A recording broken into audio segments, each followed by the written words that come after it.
This video covers functions in Python. It is this module is part of Python for Beginners tutorial, which is available in at my learn.microsoft.com website. So functions are basically piece of code which you can execute or which you can easily reuse.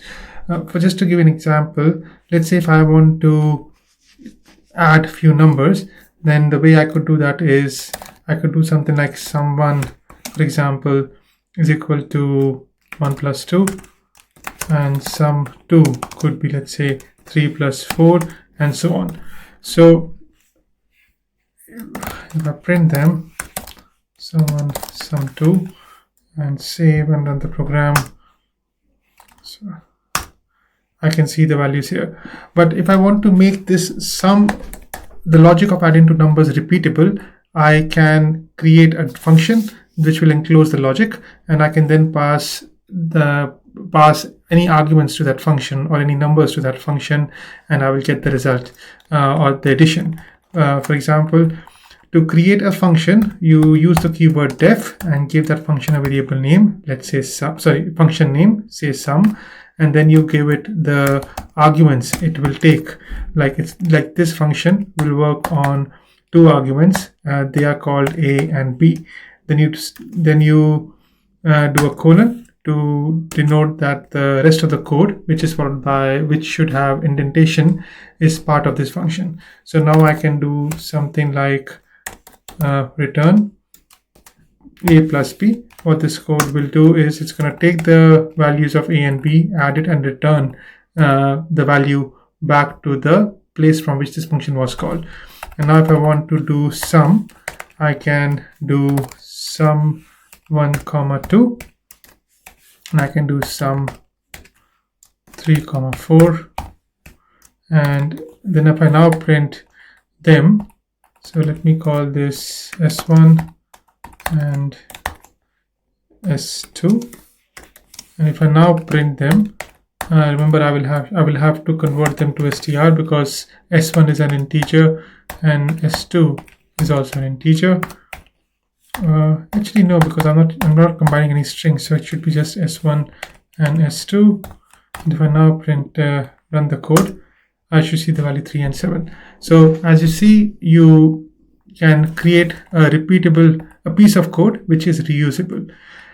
So that's what the first chapter introduces, how to create functions. It talks about print and as the result of the body of the function, and how you return different values from it. Now functions can have arguments, like in this case, in this example, the function required two arguments, a and b. Arguments can be mandatory or optional. Mandatory arguments have to be provided. Like in this example, a and b are mandatory. So if I call sum only with one argument, I will get an error that one of the arguments b is missing. So I have to provide it. Arguments can also be optional, and those are called I think keyword arguments. So what you do there is you give an argument name, says let me call it operation, and is equal to let me call it operation equal to, say, plus. So what that means is that the function will be given values a and b, and another operation can another argument can be given to it, let's say operation, and if that operation is not provided, or the argument operation is not provided, then it will be assumed that it's a plus. Now I can do and change the code that if, say, operation is equal to is let's say equal to, let me say, minus, then do return, say, a minus b, else say return a plus b, or something like that. So let me return, say, let me return a string here which says difference is, or say operation is, and then plus operation is what? Operation result is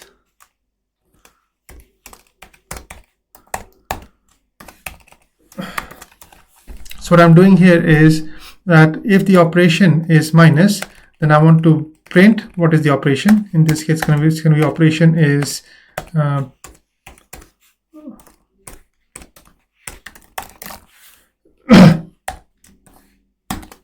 so the operation is this value, whatever you will provide, and then it's going to say result is the minus operation. Else I will say I just copy it. Operation is whatever operation is, and result is say a plus b.